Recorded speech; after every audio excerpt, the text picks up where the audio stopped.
Good evening and welcome back to Fraud and Order.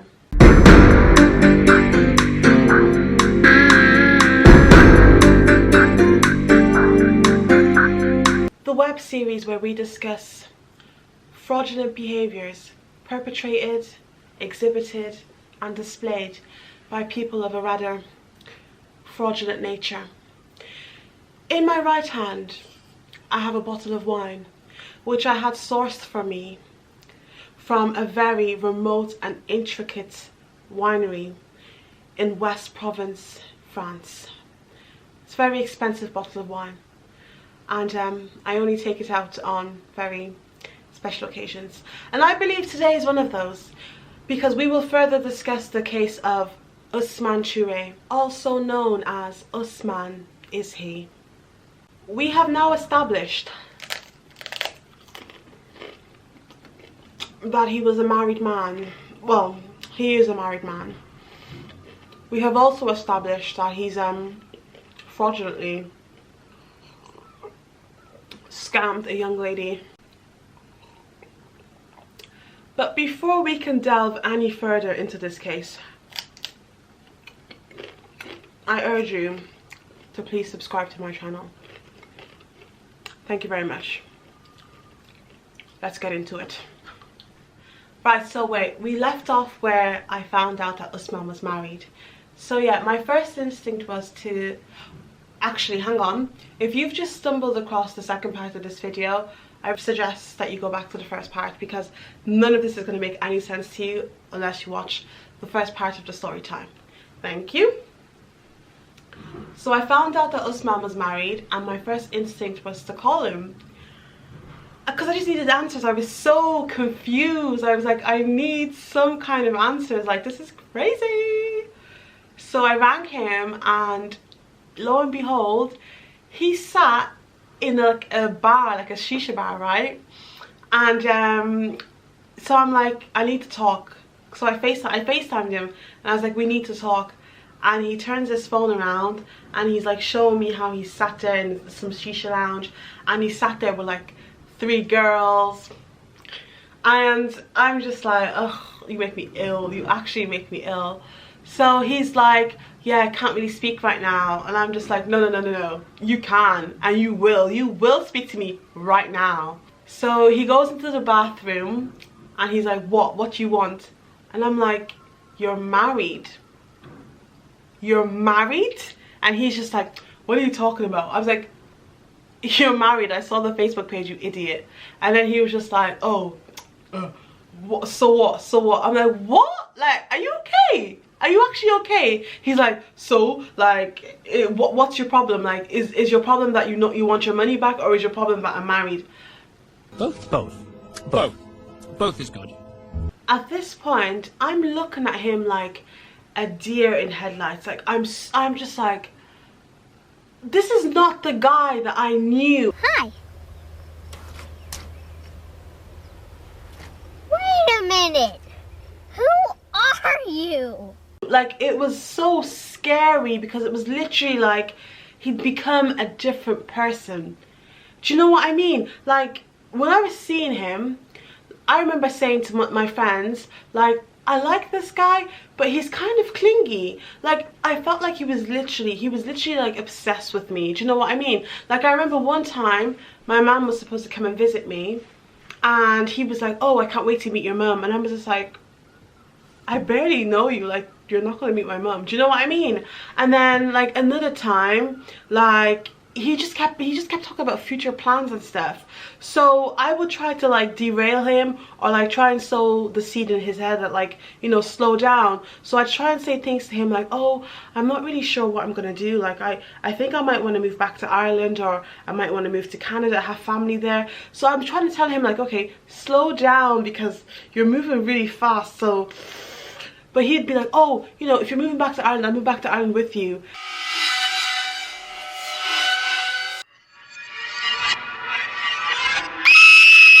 Like, things like that. So he was always the one talking about like future plans. So it was just like, to find out that he was married was just shocking because he was so clingy, he was so obsessed with me.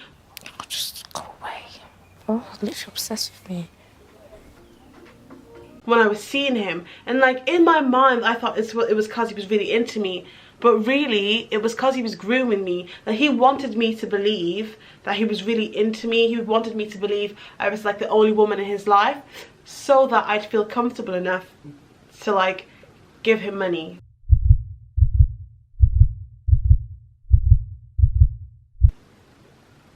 It's like I feel so manipulated. So he's like, yeah, it's not your business. It's not your business if I'm married. I'm like, wait, hang on. Is there actually something wrong with you? Like, are you, like, were you dropped on the head as a baby? What's wrong with you? He's like, oh, c'est pas ton problème. Si je suis mariée, c'est pas ton affaire, c'est pas ton problème. I'm just like, you're actually a different breed. You're actually a different breed. So I was like, I just can't believe it. So I start crying because I was in shock, because it was just two totally different people. What is going on? The fact that it dawned on me how I was manipulated. It dawned on me how I was played for an absolute fool. You know what I mean? So he was just like, yeah, like, you know, it's none of your business if I'm married or not. Like, if your main concern is getting your money back, I'll give you your money back in my own time, kind of thing. I was just like, excuse me? Excuse me? No, you will not. You'll give me back my money in my time. He was basically like, why do you care? You dumped me. You didn't want me because I didn't have any money. So why do you care if I'm married or not? I'm like, are you listening to yourself? There would have never been a situation with me and you if I knew you were married. Like, you're missing the point. How are you upset about me finishing with you when you were married the whole time? Oh my god. Like this, you need help. You need help. At this point, I'm literally crying hysterically. Like, I'm bawling my eyes out. I'm crying hysterically because, like, you can imagine, like, what even is that? It's not normal. It's insane. Do you know what I mean? So it was just like, I couldn't handle any of it. I was just like, what is going on? I've just found out this guy's married and he's telling me it's not your problem. It's none of your business. Like, what? Like, so I'm bawling my eyes out. I'm crying. And he's just looking at me like, are you done? So I'm like, yeah, I'm done. And I hung up the phone. Good God. Like, there was no empathy, there was nothing, there was no remorse, nothing. He didn't care. So I get off the phone to him and I ring my friend and I'm literally having a full-on panic attack.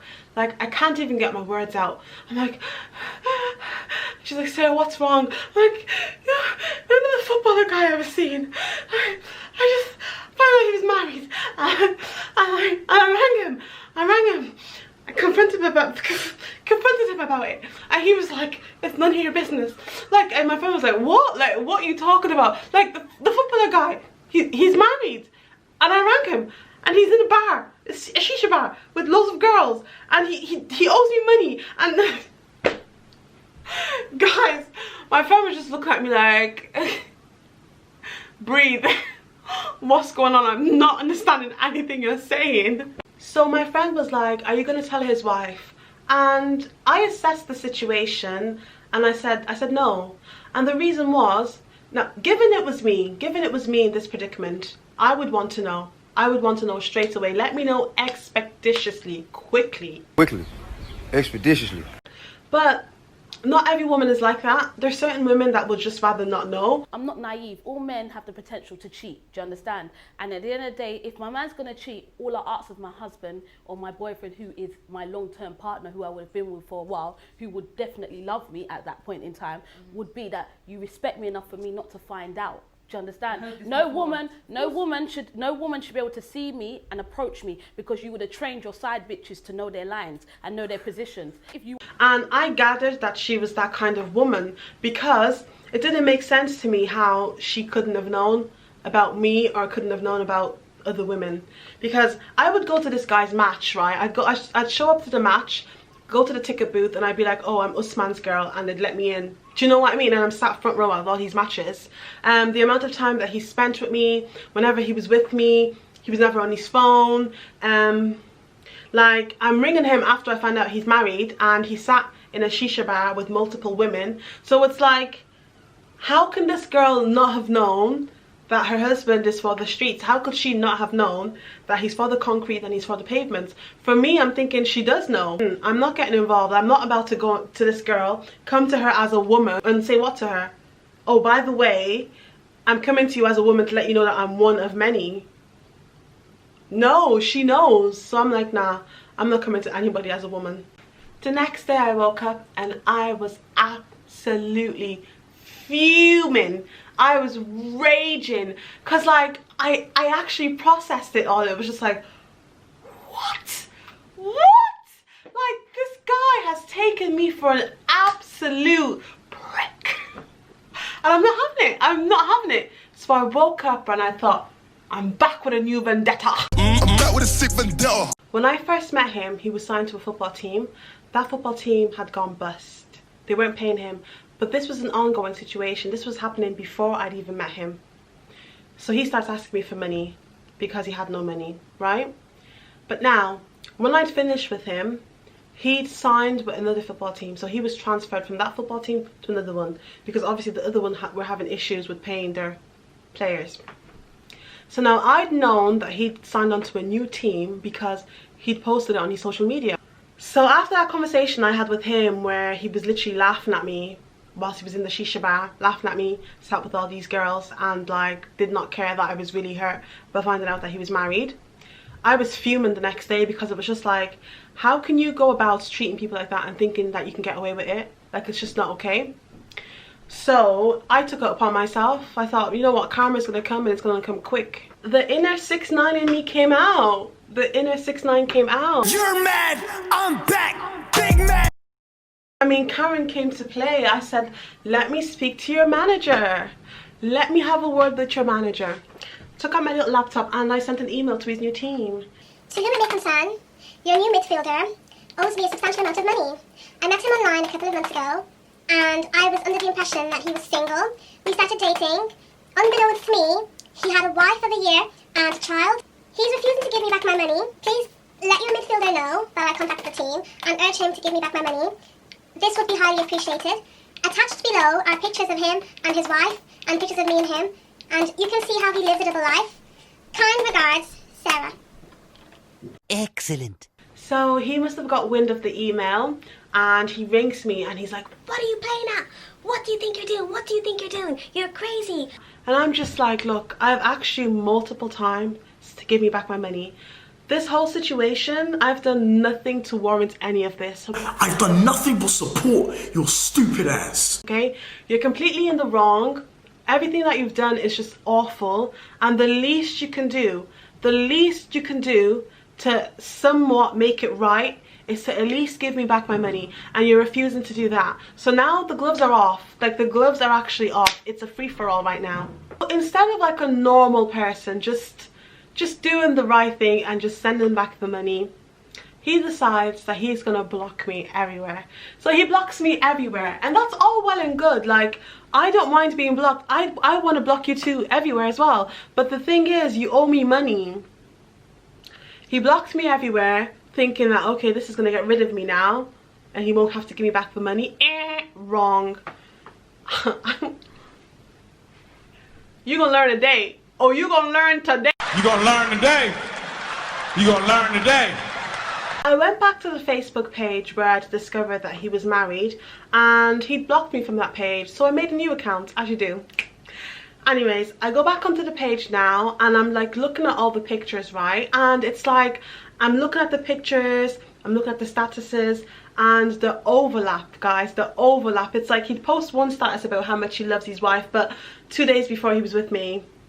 And I don't know, it was just very disturbing, because had I not known this man and had I not known what transpired between me and him, I would look at this page and think, oh my god, you know, God, I see what you're doing for others, I see what you're doing for others. Like the Bella and Jack kind of wedding photo, matching clothes, matching shoes, Like, you're doing all this, but yet you're cheating. Like, what is that? Like, what's wrong with people? Like, honestly, like, I can't ever take things for face value anymore. Like, I honestly have to second guess. I have to question everything I see on social media now, because really and truly, anyways, so I'm on the page now, and under every single post, I'm like, you're a fraudster and you owe me money. You're a fraudster, you owe me money.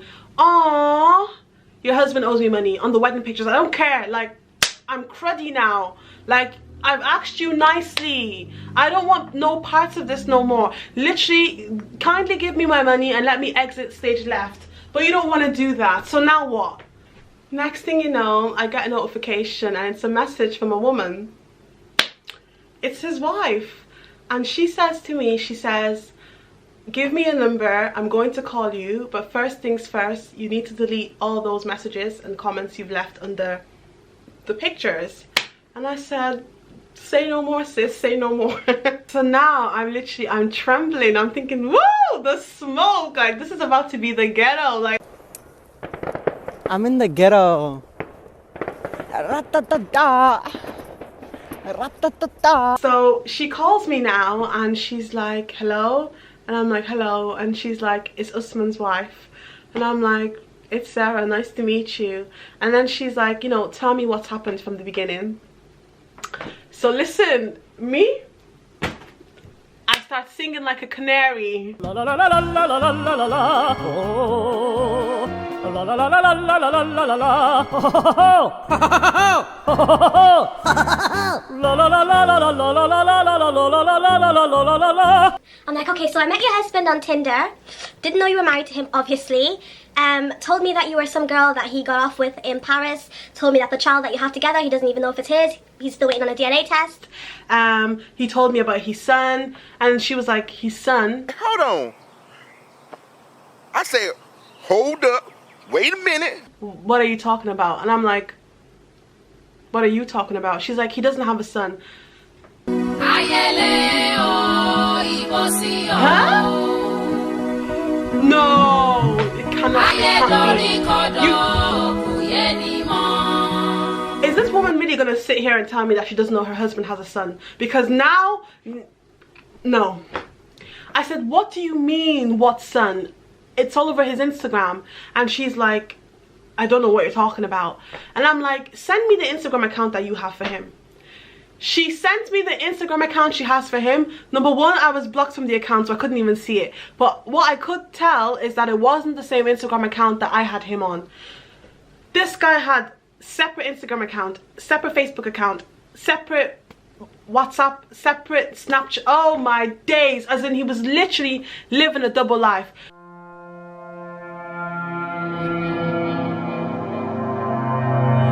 It all started to make sense. It all started to make sense. This is how he kept everything running. So he had separate Instagram, Facebook, Snapchat, WhatsApp accounts where he'd have her on and I was blocked from, and vice versa. So there's no way she would have known about me. There's no way I would have known about her. The fact that I even stumbled across the Facebook page where the wedding pictures was on, that was miraculous, because he obviously forgot to block me from that page. So she's like, send me a picture of him and the son, send me a picture of him and the son. I tried to go on his Instagram to screenshot it to send it to her, but he blocked me, so I couldn't. So she didn't believe me. She was like, I don't believe he has a son. I'm like, why would I lie to you? Like, why would I make something like that up? And she's like, I don't think you've made it up, but maybe it's like he's friend's kid. I'm like, but why would he tell me it was his kid? He told me it was his son. Do you know what I'm trying to say? So where do we go from here? It's a mess. It's all a dilemma. What do we do? You know what? Forget I said anything. She's like, no, I've been with him like 4 years now. There's no way he has a son and I don't know. And she was kind of like, we have to agree to disagree. I just don't believe he has a son. I'm like, okay, cool, whatever. Moving on. So yeah, he kept asking me to come and see him, telling me to make time for my future husband. And she was like, he said that? I'm like, sis, he said that. I'm like, sis, he even wanted to meet my mom. And she was like, oh my God. I'm like,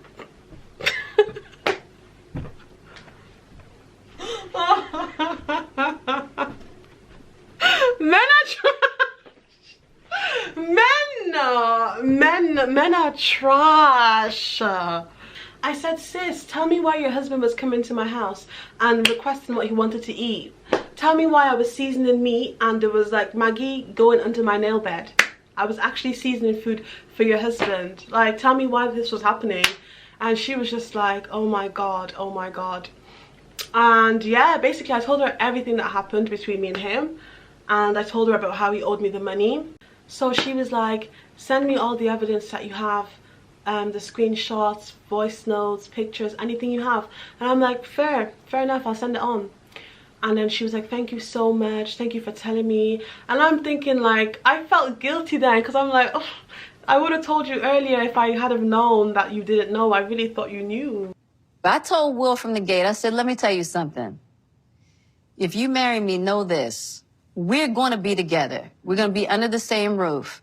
You might be on one end of that joker with somebody else. And I might be on one of this joker with somebody else. But we're going to be, in this joker together. So she ends up telling her mum and dad, and her mum and dad call his mum and dad, and there's like a massive row, massive argument. The thing is, right, she didn't live in the UK. That was like the major piece of the puzzle. She didn't live in the UK. She lived in Europe, but not in the UK. So the child that she had that child in that country, and she didn't have like permission. She doesn't have any like documents to be in the UK. So he was like working on, why am I saying all the business, right? But anyways, yeah, she didn't live in the UK, so that's what made it even easier for him to do what he was doing. But you know what? Kudos to this girl, because honestly, she handled this situation incredibly well. And she was really young. Like, when this situation happened, me and him were 24, but she was like 21. And when they got married, she must have been like 20. So given that she has a new child, given that she's newly married and she's finding out that her husband is an absolute, basically, and you know, given all of this, she rang me with so much composure. She was so, like, she didn't cuss me out, she did nothing. She rang me and she wanted to hear my side of the story, and she was very calm throughout it all, and she was very grateful. She was thanking me for everything I was telling her. Like, it made me feel even worse. Like, I was just like, oh my god, this poor girl, like, nobody deserves this. This is awful. So then I get a phone call from Mr. Usman. What are you trying to do? Are you trying to ruin my marriage? Am I trying to ruin your marriage? Hang on a minute, mister. What do you think I'm gaining from this? What do you think I'm gaining from this? I asked you to give me back my money. Like, I would have never spoken to your wife. None of, like, all of this is your doing. Like, literally all of this is your doing. Do you think that I wanted to spend my morning speaking to your child bride about what's gone on between me and you? Like, that's not something that I aspire to do. Like, it was never on my bucket list. Like, you've literally created this whole mess and you keep making it worse. The next day, he calls me again. And he's like, well, now that you've made my wife leave me, me and you might as well carry on where we left off. Chai, here is God. Oh. I never spelled it. You fool. What am I trying to say? You weird, buddy. Sorry, did I hear you right? He's like, yeah, you made my wife leave me, so we might as well finish where we left off. I said... Now I know there's genuinely, there's something wrong with you. There's a lot of things wrong with you. What are you talking about? This guy, his whole marriage is in turmoil. His in-laws are bickering about the situation that's taken place. And he's come back to me now to say, well, everything's out in the open now. It's all up in the air. You know, we might as well carry on where we left off. I finished with you. You didn't finish with me. I finished with that, which means I didn't want you.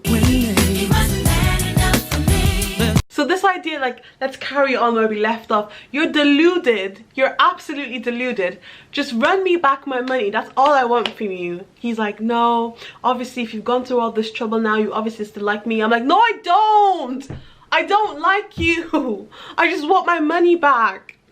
So me and his wife started like talking all the time, and we started getting really close. Like, it's really bizarre to say, but like she started to feel like a little sister to me, and she was calling me big sis as well. When she was like, it sounds crazy, but it's just like, I didn't mean any harm to, like, I didn't mean to do anything to her, okay? And she knows that. Like, I unknowingly was involved in the situation, and yeah, like, she hasn't done anything to me. So, and we were able to confide in each other about everything that's happened. So yeah, me and her were cool. Anyways, one day I said to her, I said, you know what, I'm going to his house and I'm gonna get my money. And she's like, yeah, you go sis, you go get your money. And I'm like, definitely. I'm like, but you need to call him to make sure that he's home. And she's like, no, I can't do that because I don't speak to him anymore. I'm like, I need to know if he's home. So she rings me back like 10 minutes later and she's like, yeah, he's home. And I'm like, how do you know? And she's like, oh, I rang him. I was like, I thought you said you wouldn't do it. And she was like, oh, I rang him and told him that the baby wanted to speak to him. Oh, won't somebody please think of the children? This is so ghetto. So anyways, I go to his house, and mind you, he lived quite a distance away from me, so it was a bit of a trek. So I go to his house now, and she tells me that he has football training at like 3 p.m. and mind you, I went at like 11 and I knew he was home. And I was like, I'm outside your door. Guess who, bitch? Ding dong! You're not leaving anywhere until I get my money. Send me my money right now. I'm not going anywhere until I get my money. Look, it's a wrap. It's over. Game over. I'm stood outside your door. I'm not going anywhere. I know what time your training is on at later, and I'll show up there with a sign and a microphone. Like, I will make a scene today. Run me my money. Run me my money. Run me my money. Run me my money. Just give me back my money. And he's like, Sarah. I'm like, no, no, no. Look at me. Look at me. I am the captain now. Look at me! Look at me! I